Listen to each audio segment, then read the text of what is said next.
praised Max's precision, but drivers like Senna or Mansell had to sense grip without today's data. Does that deeper feel for the car make their craft harder to compare or more impressive? I don't think any of Max's feel or speed or touch comes from data. It comes from feel and touch. He's feeling the surface of the road. The engineer's not saying, oh yeah, the temperatures are right now, turn in now, Max, brake now, come out of the brake pedal.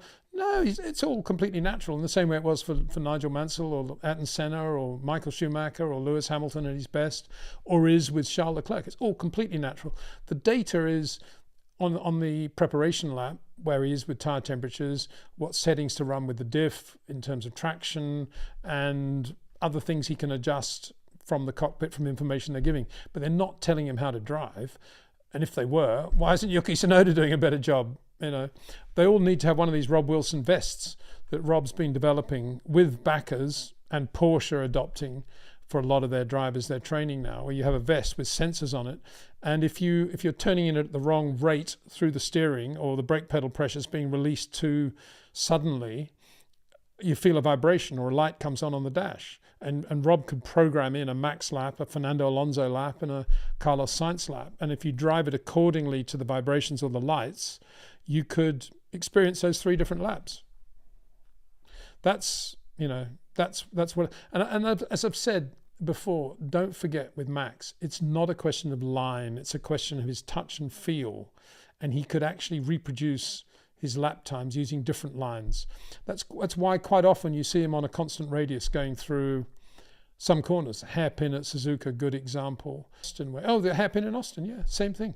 He wasn't using the traditional geometric apex in Austin at all. And that wasn't therefore, in terms of a line through the geometrical apex, it was a completely different line, but he was still super quick. So it's all about massaging the car, feeling the grip, and maximizing the grip at any given moment. We have no way to see what Max is doing on the brakes. We can see or hear the inputs, but I think a lot of his edge over the other drivers is found under braking. Yeah, and not by late braking, that's for sure. It's all by late braking. He's braking as absolutely as late as he can do in order comfortably to be at the rotation point when and where he wants, and get to that rotation point exactly as he wants. And his braking will be, that's part of the talent of Max Verstappen, his braking will be exactly in proportion to that. And a lot of it won't be in a straight line, it'll be turning. And that's why you should never measure where Max is braking compared with, say, Lando Norris or Yuki Tsunoda or Liam Lawson or Carlos Sainz, because he's braking to a different point and a different way. And he's not that interested in late braking. He's interested in having a very, very stable platform to enable him to do what he wants to do. But obviously he doesn't want that to be half a meter too soon. He wants it to be absolutely on the knuckle where it should be, given where his tires are, what the brakes are doing, the cooling of the brakes. He's absolutely perfect on that. And he won't get it right every time, that's for sure. But 9 times out of 10 he will. And a lot of drivers who just brake in a straight line will be thinking only of braking as late as possible. Oh, I've lost tyre grip. Oh, I've locked the left front. Oh, I've flat spotted the tyre. That very rarely happens with Max Verstappen because he's not interested in doing that.